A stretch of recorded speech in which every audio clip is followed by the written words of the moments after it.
This podcast is part of the Podcast Your Scene Network. Visit us at www.podcastyourscene.com. You know, the local media has an agenda that they're going to serve. I don't know who's in charge of it or what it is, if it's like a headless monster. Why? This is a question. Walking backwards. Something I sacred. don't know the names of the creep songs. Those are Running in CDs you circles. Just pop in and let play. Sea of Glass. The flight and the fall. I love Ozzy. I think he's the true definition of a rock star. Anybody else have any interesting stories they don't want on the show?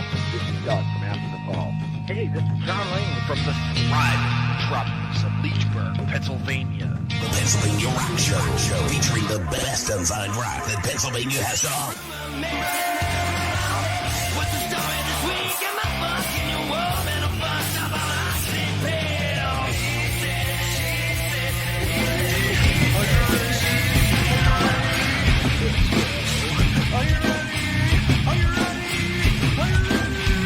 Let's go.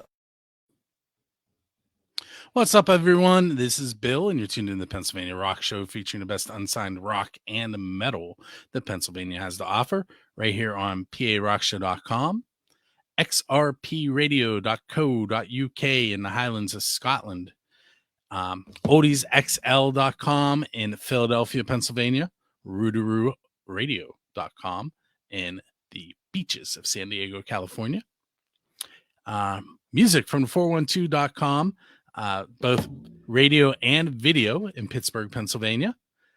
In St. Louis, we have megarockradio.net and 107.1 FM KFGD. And I think I got everybody. Oh, except myself, buildascene.com/radio. This is the Pennsylvania Rock Show, episode number 667. And with me tonight is Christian Montgomery from Christian Montgomery and the Winter Kill Band. What's up, going Christian? on? So, I've been fighting all kinds of sickness lately. Sore throat today. I'm going to power through it. I'm with you. Sometimes that's what happens when you teach little kids. Yeah. I can imagine. So you're here tonight to talk about I'm going to say recent, but probably about 2 months ago, you released your album. Is it February? Yep. And is it Gypsy Girl? Did I get that right? No, the name of the first single was Gypsy Girl. Okay. But the name of the album is Lower County Outlaw. I recorded it at the studio at Strawberry Fields in Manchester, Vermont, with this guy Andrew Koss. He was Alicia Keys and John Legend's producer prior to working with me. So it was an interesting experience. I got to play with toys that I usually didn't have accessible to me. And the studio was a beautiful place. There's an actual artist residence right next to the studio where you can live and work. So it's a very cool place. So tell me a little bit about the recording process, since you were talking about the studio. Like, did you go in with the songs ready? Did anything change while you were there? Like, how did it go? Yeah, it's pretty cool. So I went in with 6 songs and not really knowing Andrew very well. I was introduced to him through a friend, and he's told Andrew that he thought that I would be a good project for him. And we blew through 6 songs, and usually it's the kind of the same process where I go in with an acoustic guitar and I give them the beats per minute of how long the song, how fast the song's going to be or whatnot. And then From there, what usually happens is people start screaming out, "Oh, I hear this. Oh, wait." And so Andrew kind of just jumped right in, and we started acting like little kids. And we got the 6 songs done, and I told him that was all I could afford. And he said, "Well, if it's not a full length album, it's not eligible for a Grammy nomination." And I looked at him cross-eyed and said, "If you haven't read about me, I've never caught a break in my entire life, and people who are born into my class don't get nominated for Grammys." And but so he convinced me to do another 6 songs. We still haven't really worked out the payment yet, but so now we have a 12-song record, and so far, we released Gypsy Girl, and that kind of took off, and then we kind of followed that up with Lost in Memphis, about a song I wrote about meeting Johnny Cash in an airport. And don't get into too much detail on that one, because I'm going to ask you about that later. Yeah. So, and both of those songs have, the radio seems to have picked it up, and we're I suppose, being on my 4th album now, I would expect that the downward spiral would have begun by now, and I would be dying in a gutter somewhere. But the music's been really well received. I'm starting to get reviews with people saying we don't know who they sound like. Maybe they sound, like something different. And so it's been cool. And we've just been running with it. We played for a pretty packed house last night in Rutland, Vermont. And we're heading to upstate New York tomorrow. So we're getting busy. Very cool. You know what I forgot to do? And again, this is Hit still record? relative. No, I did do that. Okay. I forgot to mention the 2 tracks that everybody heard at the beginning of the radio and podcast show. So the first one you heard was a brand new song from Kurt Ziegler called Get It Right. And then another new song to this show from Great American Racer. It's called Porches. So that was what we led in with. I wanted to make sure that the bands get their name heard. So, all right, now back to our conversation. So like you said, it's your 4th album. Yep. And clearly,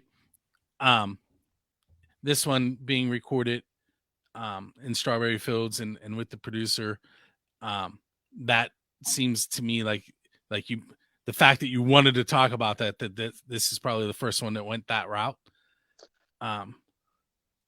Well, the first 3 records I recorded at Ultrasound Studios in Hanover with this gentleman named Joe Clapp, and Joe played guitar. He's a multi-instrumentalist, and it was very comfortable. I've known Joe my whole life.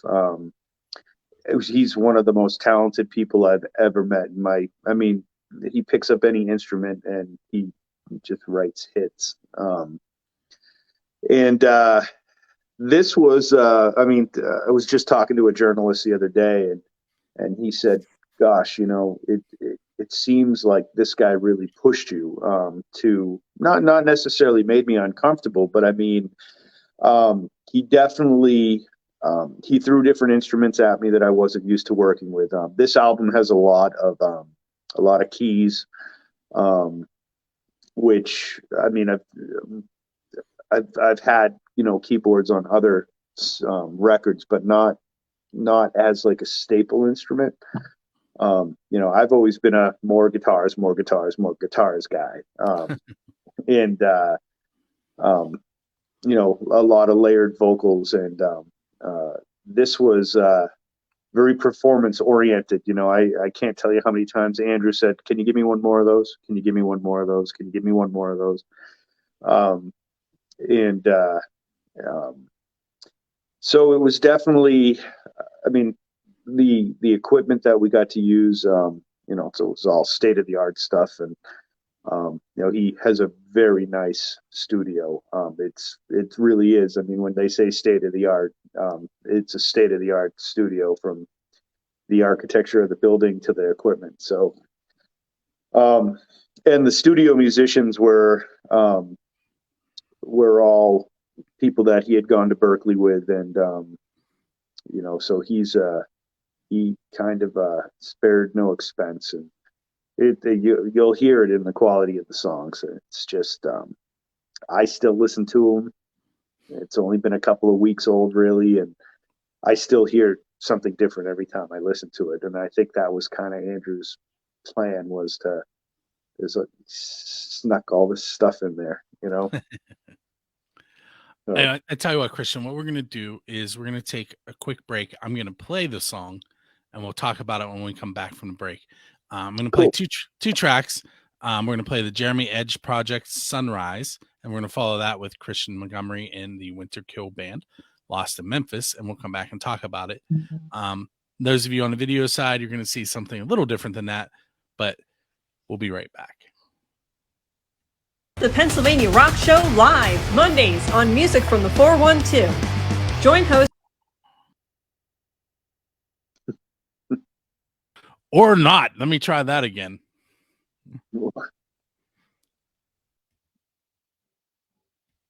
For music and exclusive interviews with the best unsigned bands Pennsylvania has to offer. Featuring the best variety of rock and metal with new shows every week.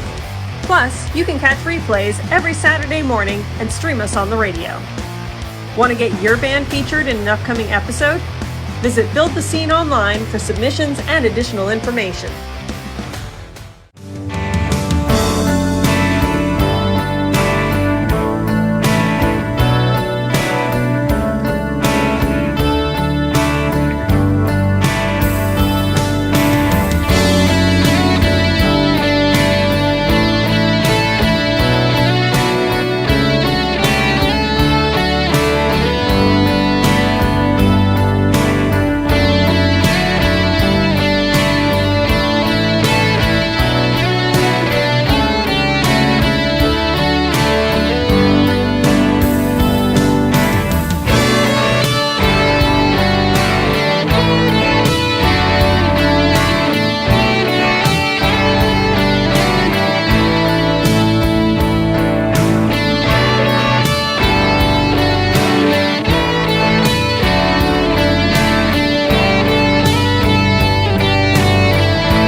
Want to listen to all your favorite artists on Music from the 412? Check out our new radio station.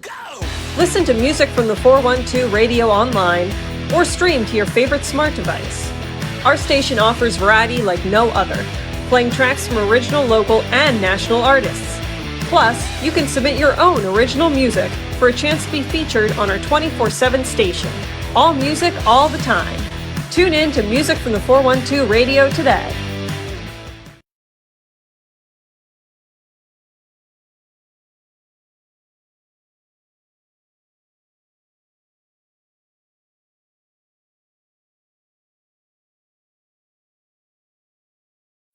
This live thing is killing me, Christian. Okay. So let me try that again. I have some tickets to give away. Only one person applied this week. So I'm going to make sure that you guys know what shows are coming up that you can take a chance on. And it's really easy. You just go to musicfrom412.com, click on contest, choose the show you want to go to.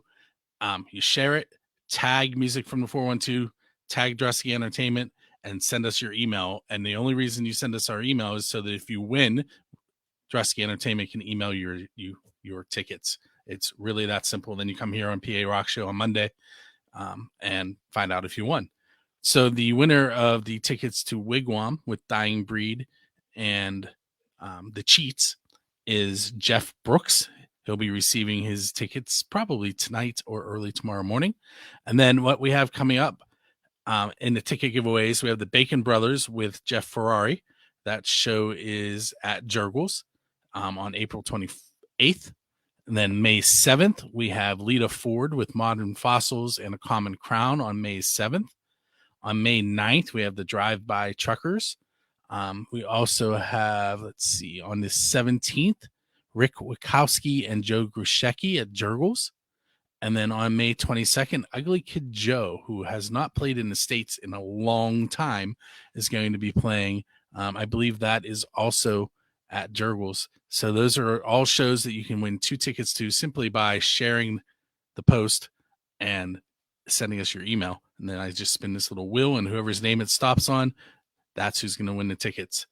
With that said, I'm going to bring Christian back in. We're going to talk to him a little bit more about his new release, Lower County Outlaw. Everybody. Thanks for pointing to your ears, so I knew I was muted. Yeah, no worries. I got you. So the title of the album, Lower County Outlaw, that makes me think of like outlaw rock, like Johnny Cash, who you mentioned in the song. So tell us a little bit about the track Lost in Memphis. So it was kind of just a cool guitar riff that I was messing around with, and the lyrics happened. I had run into Johnny Cash in a airport in Tennessee, and he was somebody that was a staple in the majority of my family's musical library since I can remember. And so when I saw him, I kept kind of like moving seats closer and closer and closer, and totally stalked the guy. And I think I had to be in my mid-20s at the time. And I got to introduce myself, and I was like, hey, I'm Christian, and singer-songwriter. And he said, what are you doing? And I said, well, I've been asked to go record a song in Nashville. And so I was going to en route to that destination, and he said something about, oh yeah, coming down here to Nashville with all the horns and hooves. And I kind of thought about it, like, for whatever reason back then, I was thinking, steer and cattle and horses. And I think, looking back at it, he was making a biblical reference of listen, kid, whatever you do, don't sell your soul. That's perfect. You just led me into one of my questions. Yeah. It was a very overwhelming experience, and it was something that I don't know, I'll always remember, because growing up poor, I've always told people, the best bit of advice I could ever give any artist is don't take your talent for granted, because there is somebody with half of your ability out there, but with 10 times more resources, who's going to take your spot in line? Because that's how the world works. You're going to get stepped over and stepped on by, the aristocracy of the world.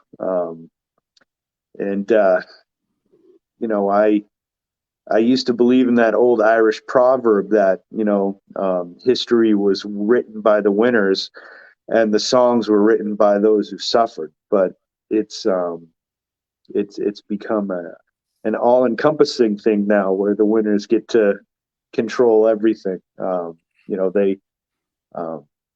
As far as they're concerned, they won, but they did it really nicely. and nobody suffered. Nobody suffered because they won. Lost in Memphis was just kind of a song written about a master of the trade taking an apprentice aside and saying, listen, kid, this is how things work around here. And if you get out of this with any integrity and any resemblance of a soul left, you should be very grateful. So here's the question that you kind of led me into unknowingly.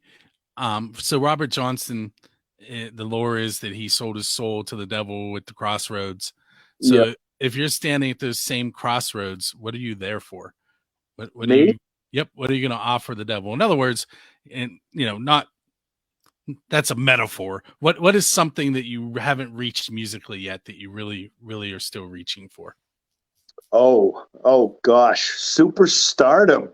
um, I love listening to Colin Hay talk about his music career and how, I mean, when I was a little bit younger, I experienced some pretty good success with the music that I was doing in one of the metal bands I played in. I walked away from that for a while to take care of my family. I had a few children, and when my daughter Madeline was born, it immediately put me in dad mode, and I wanted to provide and make sure that she was taken care of. And I mean, she's 25 and she's still my baby, but as far as what,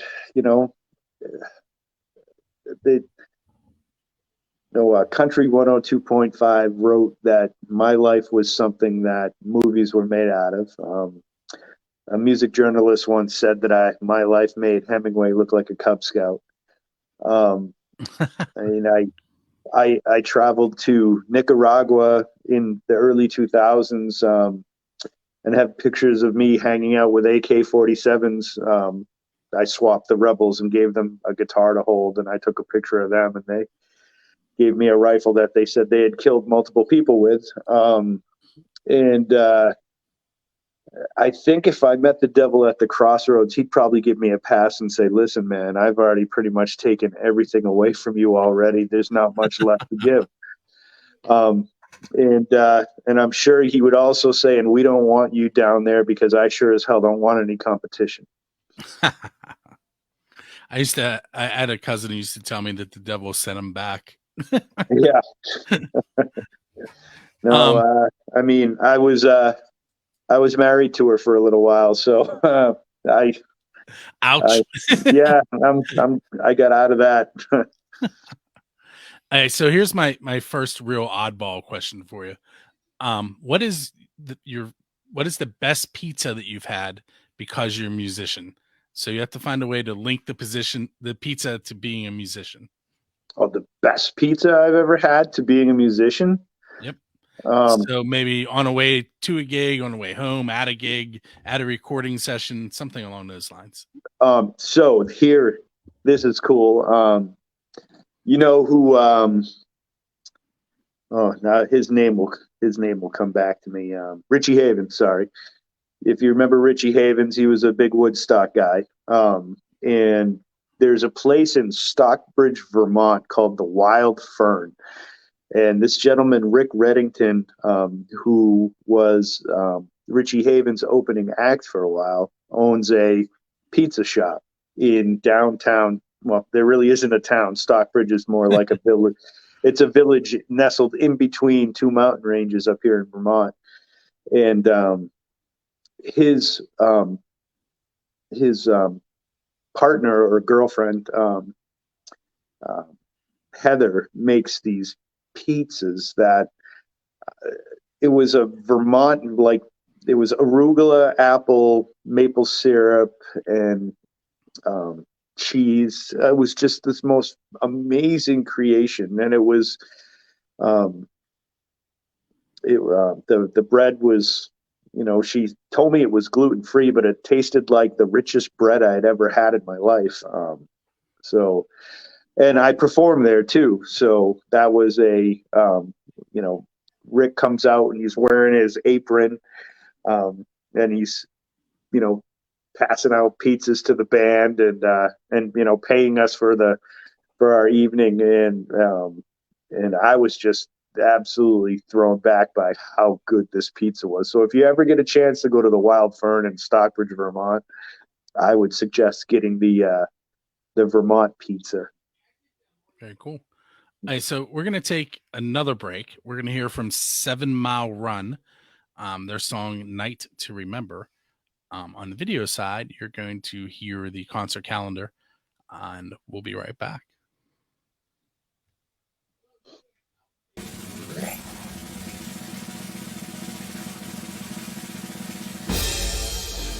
Hey everyone, it's Bill from Music from 412 with your concert calendar for April 18th through the 30th, brought to you by BuildAScene.com and FirstAngelMedia.com.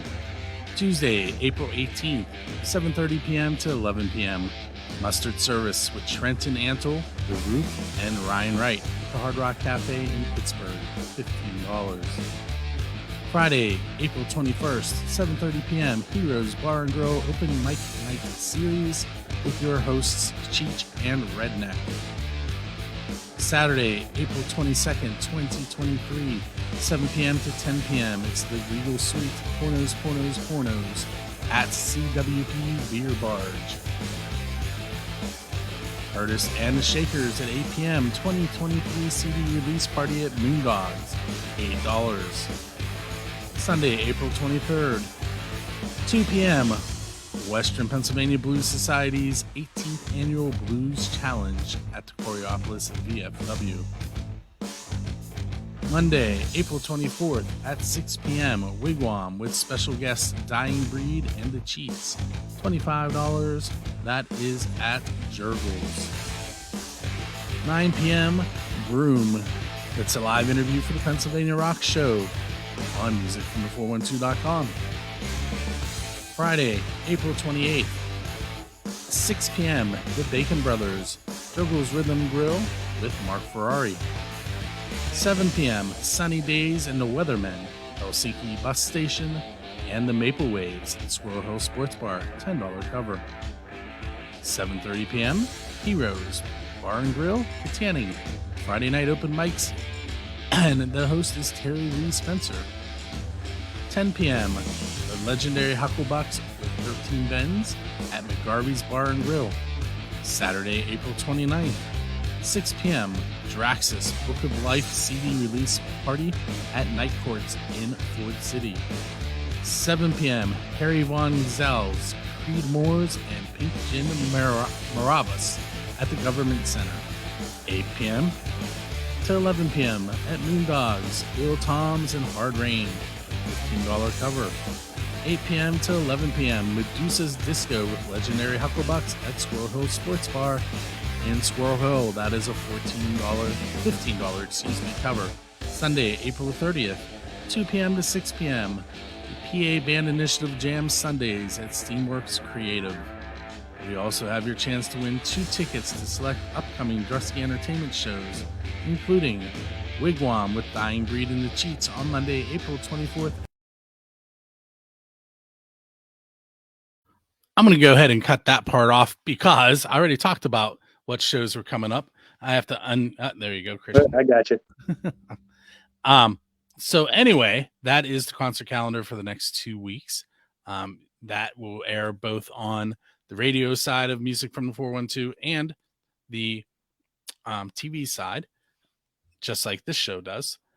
Let me get us switched around here. There we go.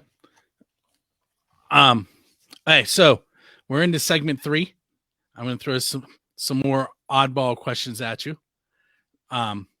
Kiss once played in a bay in Australia to great white sharks, and Metallica once played in Antarctica.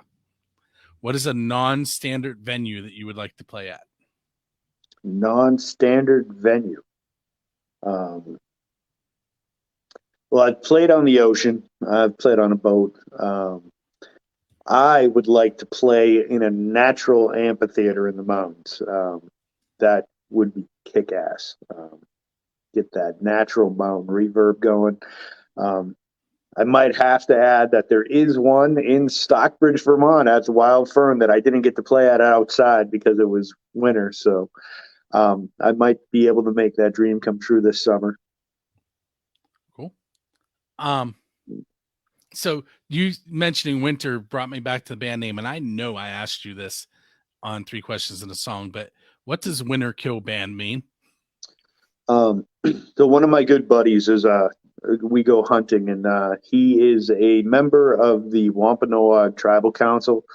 They're the Native Americans that met the Pilgrims. Basically, they're the reason why the Anglo-Saxons were able to survive and ultimately destroy North America. But he and I go hunting every year, and every year he kills a bigger deer than me. It's just in his blood. He knows everything about them, and he is just a master of the trade when it comes to that. But we were walking through the forest, and we came upon a group of about 12 dead yearling deer. That it was just the snow that season had just been too deep, and the coyotes were able to just pick them off. And he said something to the effect of how it was the worst winter kill he had ever seen. And I immediately just put winter kill and playing rock and roll to get through the winter together. And so the winter kill band kind of became a metaphor for killing off the winter until the warm weather returned, and that we could find other things to do than sit in a bar and listen to me sing.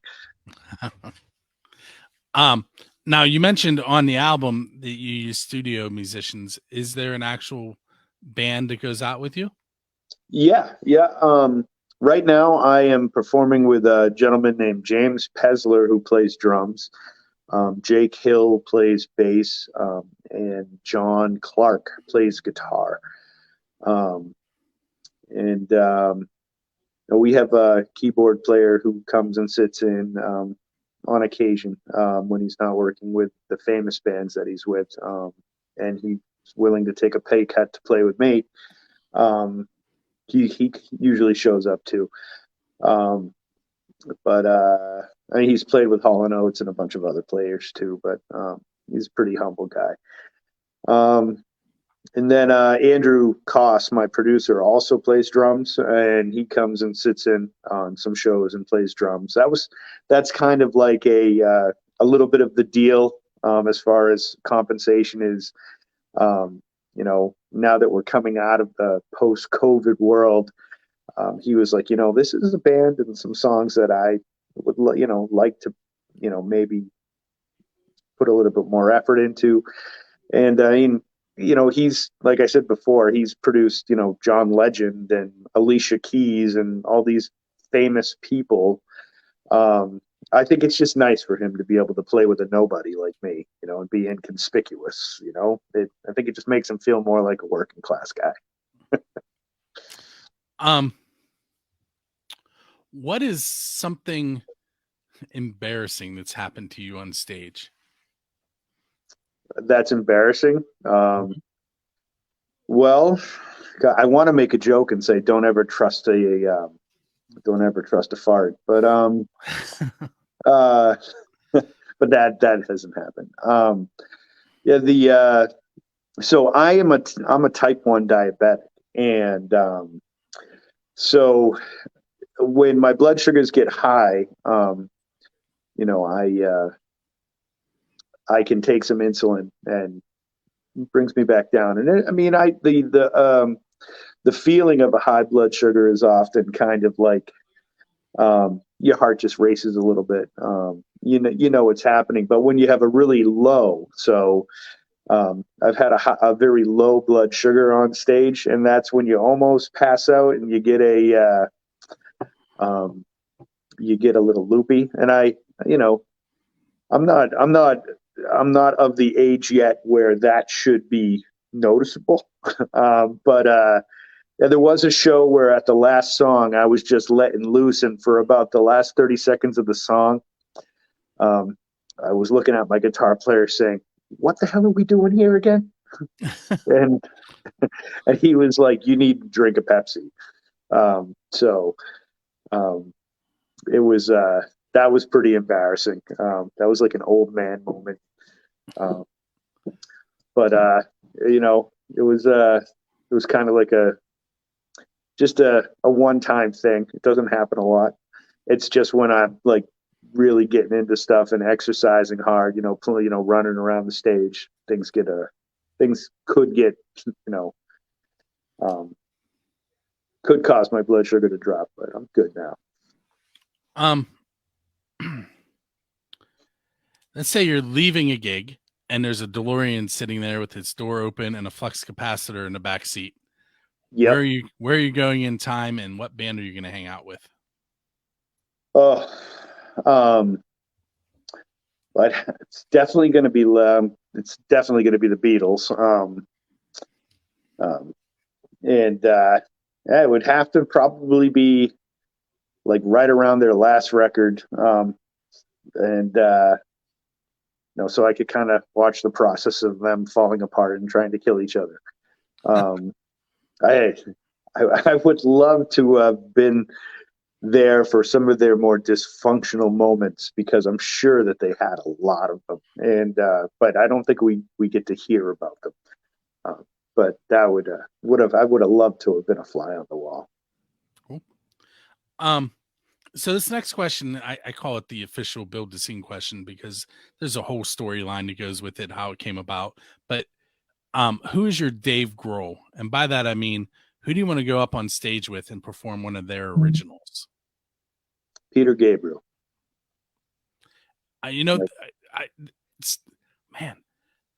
Someone just gave me that answer. I can't remember if it was on 3 Questions in a Song or on the PA Rock Show, but like in the last week, that's the second time that answer's come up. Why Peter Gabriel? So, I mean, it's a huge toss-up between Peter Gabriel and Tom Petty, but,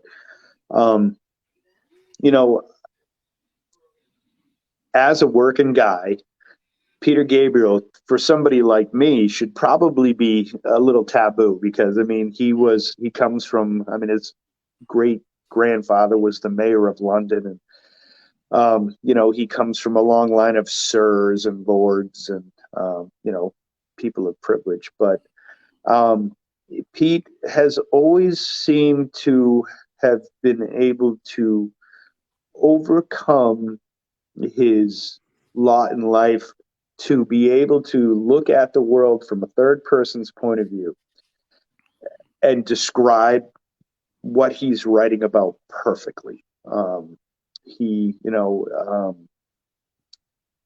I find his songwriting to be just about as honest as it can be. I think he's genuine. I listen really hard to music, and I think I can sometimes tell you right off the bat, this guy's full of shit, or this or this guy is, he's writing someone else's story. But I think Peter's written his own. I think he's done a very good job documenting his life. I got to see him play with Sting during the Rock, Paper, Scissors tour right before COVID. And I just find him to be genuine. And I find his bandmates, like Tony Levin is one of my all-time favorite bass players. They're just these people who have completely immersed themselves in their trade, in music. And that's something I've tried to emulate to a certain degree of, is writing honest songs about things that have actually happened to me. And completely immersing myself in it and making sure that I have lived every single one of my songs. So yeah, Pete's definitely up there. I mean, there's not very many artists that can bring me to tears, and he's done it on several occasions. So I have just one more question for you. Where can the listeners and viewers find your music online? We are everywhere. My name's spelled with a K. It's a Danish spelling. My father is from Copenhagen. So it's Christian Montgomery and the Winterkill Band. And, we're on Facebook. We're on Instagram, Twitter. You can find us at www.kmwkb.com. Usually the best way to get in touch with us is management at kmwkb.com. But we're on Spotify, YouTube. We're on Apple, Amazon, all of the streaming platforms. All the you know, usual suspects. yeah, all those places. Yeah. But, hey, Christian, I want to thank you for hanging out with me on episode 667. Anytime. And what we're going to do now is on the radio side, we're going to hear from Guy Snowden and the Citizens with their song You're Gone. And we're also going to hear from A.E. Honeck, One for the Road. And then on the video side, we're going to hear Kurt Ziegler, Get It Right, Aristotle Jones, Bad Behavior, Dinner Bell Road, Walk That Line, Brian K. Schaefer, Supposed to Be Family, Craig Veltri, Making Noise on Music Road. And if there's time, we're going to fit in Mark Anthony, Your Scars Are Beautiful. This has been the Pennsylvania Rock Show, episode number 667. Hang out with me to watch some more videos here on Music from the 412, or to hear some more of the best unsigned rock and metal that Pennsylvania has to offer on the radio side. And as soon as I find my outro video, I'm going to play it. There it is.